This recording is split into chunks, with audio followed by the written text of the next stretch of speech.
karirnya. Padahal beliau udah bertahun-tahun, tapi masih bingung mau jadi apa setelah lulus. Jadi ternyata kebingungan kita itu adalah hal yang wajar.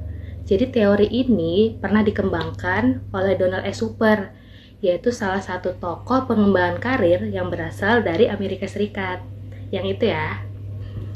Nah, menurut beliau nih ya, karir itu bukan sesuatu yang langsung jadi, tapi sesuatu yang mana itu berkembang di sepanjang hidup kita. Dan karir itu juga dipengaruhi oleh pengalaman kita dan juga bagaimana cara kita ini mengenal diri kita sendiri, kayak gitu. Dalam teori ini, setiap orang akan melewati beberapa tahap dalam perkembangan karirnya. Saat masih kecil, pasti kita sering ditanya kayak gini. Adek, cita-citanya mau jadi apa? Nanti kalau sudah gede mau jadi apa? Di tahap itu yang dinamakan grow. Jadi di tahap itu kita mulai mengenal dunia kerja di sekitar kita, dan juga kita mulai untuk memiliki mimpi. Nah, selanjutnya yaitu fase remaja sampai fase mahasiswa. Nah, fase itu atau tahap itu yang dinamakan exploration. Jadi di situ kita mencoba hal-hal baru, kita mencoba ikut organisasi, kita mencoba kemampuan-kemampuan baru, atau kita mulai nih memikirkan tentang masa depan kita, ke depannya gimana.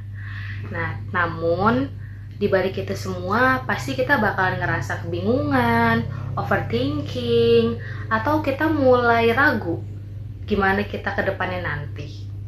Nah, setelah tahap exploration tadi, kita akan masuk ke tahap selanjutnya, yaitu establishment.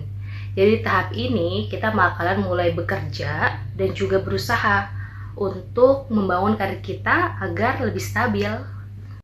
Nah, tahap selanjutnya yaitu namanya maintenance. Jadi di tahap itu kita bakalan mempertahankan karir yang sedang kita bangun sambil kita mengembangkan kemampuan diri kita sendiri. Jadi sembari kita mempertahankan karir, kita mengembangkan kemampuan yang memang kita miliki, kayak gitu. Nah, kemudian kita memasuki tahap terakhir, yaitu tahap decline. Jadi decline ini yaitu tahap dimana aktivitas kita atau pekerjaan kita itu mulai berkurang, dan kemudian kita memasuki masa pensiun, kayak gitu. Nah, kalau misalnya nih kita kaitkan dengan mahasiswa pendidikan bahasa Arab, kita ini berada di tahap exploration. Jadi pada kesempatan ini ya, kita bisa mencoba untuk menentukan pilihan karir kita. Seperti kita ingin menjadi guru, ingin menjadi penerjemah, penulis, atau bahkan konten kreator di bidang pendidikan. Kita bisa mencoba semuanya. Dan yang paling penting adalah kita nggak usah dan nggak perlu untuk terburu-buru menentukan pilihan karir kita. Karena apa? Karena mencoba itu merupakan salah satu bagian daripada perkembangan karir kita sendiri. Kayak gitu kawan-kawan. Sebagai contoh nih, ada seorang mahasiswa bahasa Arab yang dia itu ya awalnya cita-citanya mau jadi guru. Kemudian dia mulai mengikuti kegiatan mengajar di komunitas yang dia ikutin. Nah, dari situ dia ngerasa lebih nyaman dan dia menikmati kegiatan mengajar yang santai dan juga kreatif. Dari situ dia mulai berpikir untuk menjadi konten kreator di bidang pendidikan bahasa Arab. Nah, kayak gitu.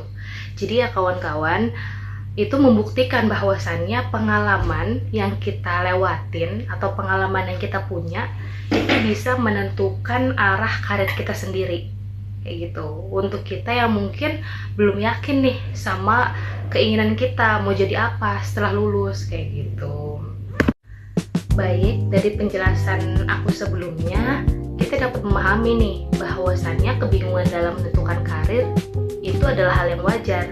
Karena pada dasarnya, karir itu adalah sesuatu yang berkembang sepanjang perjalanan hidup kita. Kemudian selama kita mau berusaha, mau mencoba, belajar, dan juga juga mengenai diri kita sendiri, maka kita bakalan tahu nih selanjutnya kita bakalan kemana. Jadi menurut kamu berada di tahap yang mana nih? Tulis di kolom komentar ya.